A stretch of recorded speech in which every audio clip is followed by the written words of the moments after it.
అన్నపూర్ణ ఆంధ్రావనిలో ఎన్నికలయ్యాక కొత్త ప్రభుత్వం ఏర్పడి సుమారు 100 రోజులు కావస్తోంది.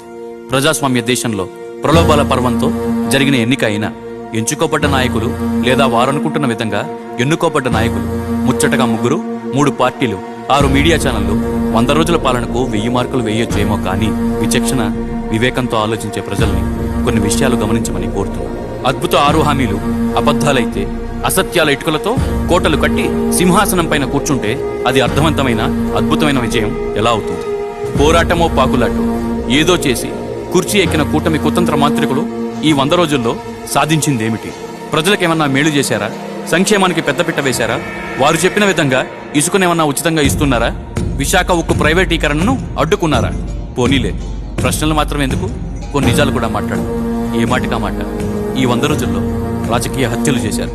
ప్రాణభయం పెట్టి కొందరిని ఊర్లకు ఊళ్ళు ఖాళీ చేయించారు. తమ పార్టీకి ఓటు వేయని వారికి దక్కే పథకాలపై కూటమి కాటు వేశారు. వరద వచ్చి జీవితాలు తడిచి విపరీత పరిస్థితుల్లో విధారకరమైన సంఘటనల నడుమ 1000 దండాలు పెట్టి సహాయం మహాప్రభు అని వేడుకుంటే వెక్కిలిగా వెక్కిరింతగా ఏం వరద వస్తే నీరు రాదా, ఊరన్నాక తడవదా అని వెర్రి జవాబులిచ్చారు. ఆడపిల్ల మానం అభిమానం సాక్షాత్తు సరస్వతీదేవి ఒడిలో ఆర్తనాదాలు చేస్తుంటే మైరావణ మాయలేడి వెనక వారి మీడియాని పరుగులు పెట్టించారు. అరచేతిలో స్వర్గం చూపించే మాయావి కథ వింటాం కానీ అమరావతి అద్భుత దీప కథలు మాత్రం మనం పసుపు తెరలపై పుంకాలు పొంకలుగా చదువుతాం, చూస్తాం. గోరంత చేసి గొప్పగా కొండంత చెప్పుకున్నా బాధలేదు గాని రవ్వంత ఇచ్చి రతనాలు దారపోసామని చెప్తే ఎలా నమ్మాలి? 5 వేళ్లు పెట్టే అన్నం కంచంలో మెతుకుని చూసి చెప్పొచ్చు నిండుకుండా అన్నం ఎలా ఉంది అని.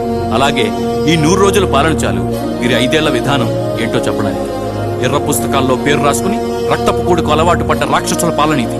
ప్రజల పొట్టకి పత్తి గింజలైనా విసురుతారా? చూడాలి ఎవరికి ఎంత ఓపిక ఉందా అని. భూముల కబ్జాలకి, చెరువుల ఆక్రమణకి, జీవితాలు బానిసత్వానికి అలవాటు పడే రోజులు ఇంకా మనం ఎన్ని గడపాల్సి వస్తుందా అని. ధరణికి ఓపిక ఎక్కువ, కానీ ఆ ధరణిని రక్షించిన దేవుడికి ఎందుకని శిశుపాలుడి 100 తప్పులు కోపం తెప్పించాయో. రాష్ట్ర ప్రజలారా, మీకు విజ్ఞత వివేకం ఎక్కువ. ఇకనైనా ఆలోచించండి. చూసి సరైన సమయంలో సరైన నిర్ణయం తీసుకోండి. తలకుల తామరం కన్నా మట్టిలో దొరికే బంగారమే మిన్న.